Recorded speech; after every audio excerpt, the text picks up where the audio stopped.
नमस्कार, news point लेकर हाजिर हूं मैं राजीव। दोस्तों, अमेरिका का ऑपरेशन एपिक फ्यूरी क्या ईरान के सामने अपनी प्रचंडता को गंवा चुका है? क्या अमेरिका के प्रचंड गुस्से पर ईरान ने पलटवार की ऐसी बौछार की है कि पूरा ऑपरेशन नाकाम दिख रहा है? और क्या इस वजह से ही अब डोनाल्ड ट्रंप लड़ाई रोकने के संकेत दे रहे हैं, कह रहे हैं कि युद्ध को अब हम रोकने जा रहे हैं, ऐसे संकेत दे रहे हैं? आप जानते हैं कि आज सुबह से ही एक खबर चल रही है कि डोनाल्ड ट्रंप कल अपने देश को संबोधित करेंगे, अमेरिका को संबोधित करेंगे और शायद जंग खत्म करने का ऐलान कर दें। अब हो सकता है कि ट्रंप बाद में कहें कि मैं तो अप्रैल फूल बना रहा था। भाई, ऐसे भी आज 1 अप्रैल है और अमेरिका में 1 अप्रैल अब हो चुका है ऑलरेडी, और अभी सो के जग चुके हैं डोनाल्ड ट्रंप साहब, और उनका एक नया मैसेज भी आ गया है, उस पर भी जाएंगे। लेकिन थोड़ा शुरुआत अभी तक क्या कुछ हुआ है वो बता रहा हूं। डोनाल्ड ट्रंप साहब हो सकता है कि कह दें कि अप्रैल फूल बना रहा था मैं, उनका कोई भरोसा वैसे भी नहीं है कि कब क्या कह दें। लेकिन ट्रंप के बयान से शेयर बाजार में जरूर हलचल आज मच गई है, और आज मची हुई है ऐसा दिख रहा है। और आप सबने देख लिया, भारत में भी 1900 पॉइंट प्लस में खुला था मार्केट, तो ये एक बड़ा अच्छा खासा मुनाफा कमाया है निवेशकों ने। डोनाल्ड ट्रंप की भी बड़ी सारी कंपनियां हैं, आप जानते हैं। हालांकि कल वाकई जंग रुकती है या नहीं, अब ये देखना होगा। वैसे ट्रंप के राजनीतिक हित में तो यही है कि वो लड़ाई अब पूरे बंद कर दें, पूरी लड़ाई को बंद कर दें तो बेहतर होगा, क्योंकि उनकी एपिक फ्यूरी दिखाने के बावजूद एक भी लक्ष्य हासिल नहीं हुआ है, एक भी टारगेट हासिल नहीं कर पाए। वो एपिक फ्यूरी की बात कर रहे हैं। न तो दोनों देशों के बीच किसी तरह की डील हुई, न ही स्ट्रेट ऑफ हॉर्मुज खुला, और न ही ईरान ने किसी भी तरह के इस युद्ध से सरेंडर किया किसी भी ढंग से। आपने देख लिया, ईरान तो 4 कदम आगे नजर आया। इसलिए ट्रंप इस जंग से जल्दबाजी में भागते हुए दिख रहे हैं। वहीं पर अगर ईरान की बात करें तो ईरान के विदेश मंत्री सैयद अब्बास अरागची ने तो साफ कहा है कि ईरान कम से कम 6 महीने तक चलने वाले इस लंबे संघर्ष के लिए तैयार है। उन्होंने अमेरिकी राष्ट्रपति डोनाल्ड ट्रंप के इस दावे का खंडन भी किया है कि युद्ध कुछ ही हफ्तों में समाप्त हो सकता है। अल जजीरा से बात करते हुए अब्बास अरागची ने कहा है कि तेहरान किसी भी बाहरी समय सीमा से बंधे बिना अपनी रक्षा करना जारी रखेगा। उन्होंने कहा कि हम अपनी आत्मरक्षा के लिए कोई समय सीमा निर्धारित नहीं करते हैं। हम अपने देश और अपने लोगों की रक्षा तब तक करेंगे जब तक आवश्यक हो, और सभी आवश्यक साधनों का उपयोग करके ऐसा करेंगे। ये कह रहे हैं सैयद अब्बास अरागची, ईरान के विदेश मंत्री, foreign minister of Iran. Iran तो शुरू से यही माफी चाहूंगा, ईरान तो शुरू से यही स्पष्टता दिखा रहा है, लेकिन अमेरिका से अब उसके सहयोगियों का भरोसा उठ चुका है। इसकी सबसे बड़ी मिसाल नाटो देशों का इस जंग से धीरे धीरे खुद को अलग करना है। अब ट्रंप को भी यह सब दिख रहा है, इसीलिए वो खुद अमेरिका को नाटो से बाहर निकालने की बात कर रहे हैं। ट्रंप ने कहा है कि वो इस बारे में गंभीरता से सोच रहे हैं कि अमेरिका को इससे बाहर किया जाए, नाटो से बाहर किया जाए। आपको बता दूं कि ट्रंप का बयान भी ऐसे समय आया है जब अमेरिका की सैन्य कार्रवाई से सहयोगी देशों ने खुद को अलग कर लिया है। इनमें यूके यानी great Britain, Spain, Italy, France, Switzerland, ये सारे देश हैं, जर्मनी, ये सारे देश हैं, शामिल हैं। बल्कि ब्रिटेन के पीएम कीर स्टारमर ने तो साफ साफ यूरोप की तरफ अपना झुकाव दिखाया है।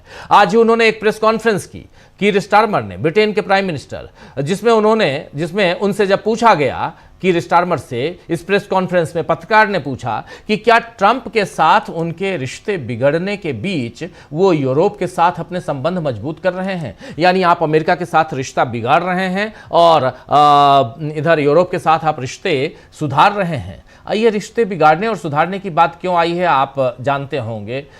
ये ब्रेग्जिट का मामला था, जब यूरोपियन यूनियन से ब्रिटेन अलग हुआ था, उसके बाद यूरोपियन यूनियन से कटता चला गया ब्रिटेन, और इसी पर यह सवाल पूछा गया कि क्या दोबारा, क्योंकि अभी 7 मई को इलेक्शन है ब्रिटेन में और कीर स्टारमर के लिए यह परीक्षा की घड़ी होगी, और इस बीच 3 प्रधानमंत्री आ गए ब्रिटेन में, तो इसलिए सवाल पूछा गया। लेकिन इस सवाल के जवाब में कीर स्टारमर ने कहा कि वो यूरोप और अमेरिका में से किसी एक को नहीं चुन रहे हैं। उन्होंने कहा कि मेरा मानना है कि अमेरिका और यूरोप दोनों के साथ मजबूत संबंध होना हमारे हित में है। लेकिन मेरा यह भी मानना है कि रक्षा और सुरक्षा, ऊर्जा उत्सर्जन और अर्थव्यवस्था जैसे मुद्दों पर हमें यूरोप के साथ और मजबूत रिश्तों की जरूरत है। यानी यूरोप के साथ रिश्ते मजबूत हो, इस बात को इन्होंने कह दिया। यह बयान बता रहा है कि ट्रंप से कैसे किनारा किया जा रहा है। चलिए जरा ऑस्ट्रेलिया की बात, अभी तक ऑस्ट्रेलिया की बात नहीं होती थी, उसकी बात आज रखना यहां जरूरी है, क्योंकि ऑस्ट्रेलिया के प्रधानमंत्री एंथनी अल्बनीज हैं और उन्होंने भी आज अपने देश को संबोधित किया है। अल्बनीज ने जनता से कहा है कि आने वाले महीने आसान नहीं हो सकते हैं और मैं इस बारे में खुलकर बात करना चाहता हूं अपनी आवाम से। कोई भी सरकार इस जंग की वजह से पैदा हुए दबावों को पूरी तरह खत्म करने का वादा नहीं कर सकती। पेट्रोल की कीमतों में ऐतिहासिक बढ़ोतरी की वजह से अल्बनीज ने ऑस्ट्रेलियाई लोगों से सार्वजनिक परिवहन यानी पब्लिक ट्रांसपोर्ट का इस्तेमाल करने और ग्रामीण समुदायों और आवश्यक सेवाओं के लिए ईंधन बचाने की अपील भी की है। और अल्बनीज यही नहीं रुकते हैं, उन्होंने कहा कि ऑस्ट्रेलिया इस जंग में सक्रिय रूप से शामिल नहीं है, लेकिन इसके बावजूद ऑस्ट्रेलिया के सभी लोग इसकी वजह से बढ़ी हुई कीमतों का बोझ उठा रहे हैं। साफ साफ अल्बनीज का कहना यह बहुत मायने रखता है कि जिस जंग में हम शामिल नहीं हैं, उस जंग का जो असर है वो हमारे देश पर भी पड़ रहा है। यानी जो देश इस लड़ाई में कहीं शामिल नहीं है वो भी इसका नुकसान झेल रहे हैं और ठीक राह अमेरिका पर ही फूट रहा है, वो चाहे डायरेक्ट हो या इनडायरेक्ट हो। शायद इसीलिए अब ट्रंप के लिए इस जंग को रोकना मुनाफे का सौदा होगा। और इसके अलावा अमेरिका को इस जंग में जो बड़ा खर्च करना पड़ा है और उसके हथियारों से भंडार, जो भरा हुआ भंडार भी अब लगभग लगातार कम हो रहा है, उसके बाद इस जंग को जारी रखना उसके लिए बहुत मुश्किल होगा। एक तरफ पैसे की कमी और दूसरी तरफ डिफिसिट ऑफ जो हथियार हैं और वो मिसाइल्स और उनके बाकी गोला बारूद। अमेरिका के डिफेंस दस्तावेजों से जानकारी मिली है दोस्तों कि अमेरिका के पास अब सिर्फ 4 महीने का टॉमहॉक क्रूज मिसाइल का स्टॉक बचा हुआ है, मात्र 4 महीने का। जबकि उधर ईरान कहता है कि 6 महीने का स्टॉक तो हमारे पास बचा हुआ, अभी पड़ा हुआ है, आगे सोचेंगे। अमेरिका के पास 3,992 टॉमहॉक मिसाइलें हैं। एक महीने में अमेरिका ईरान के खिलाफ 850 मिसाइल दाग चुका है। यानी अगर इसका औसत निकाला जाए तो अमेरिका के पास सिर्फ 3 महीने और 7 दिनों तक के लिए भंडार है, मात्र 3 महीने और 7 दिन इसके लिए ही मिसाइल भंडार है। इतने कम हथियार के साथ ट्रंप हॉर्मुज खोलने की जिद के नाम पर लड़ाई अगर खींचते हैं तो उनको घाटा होगा। द वॉल स्ट्रीट जर्नल, जी हां, अखबार अमेरिका का, उसकी एक रिपोर्ट के मुताबिक, उसकी रिपोर्ट आपके सामने रखना चाहता हूं, उसकी रिपोर्ट के मुताबिक तो ट्रंप के सहयोगियों ने माना है कि स्ट्रेट ऑफ हॉर्मुज को दोबारा खोलना हमारी प्राथमिकता नहीं है, जितने भी उनके सहयोगी हैं, और ऐसा करना अमेरिका के सैन्य अभियान को बढ़ा सकता है। वहीं ईरानी संसद की राष्ट्रीय सुरक्षा समिति के प्रमुख इब्राहिम अजीजी ने, जी हां, इब्राहिम अजीजी ने कहा है कि हॉर्मुज स्ट्रेट सिर्फ उनके लिए खुलेगा जो ईरान के नए नियमों का पालन करेंगे। देखिए यहां पर बहुत इंपॉर्टेंट बात यहां कह रहे हैं, और ये कौन, तो ये ईरानी संसद जिसको मजलिस कहते हैं, उसकी राष्ट्रीय सुरक्षा समिति के प्रमुख हैं इब्राहिम अजीजी, और इन्होंने कहा है कि हॉर्मुज स्ट्रेट सिर्फ उनके लिए खुलेगा जो ईरान के नए नियमों का पालन करेंगे। अजीजी ने सोशल मीडिया प्लेटफॉर्म एक्स पर लिखा है कि 47 साल की मेहमान नवाजी हमेशा के लिए खत्म हो गई है। ये बात इब्राहिम साहब जो हैं उन्होंने 1979 की ईरानी क्रांति के बाद से लेकर अब तक की टाइमलाइन को लेकर कही है।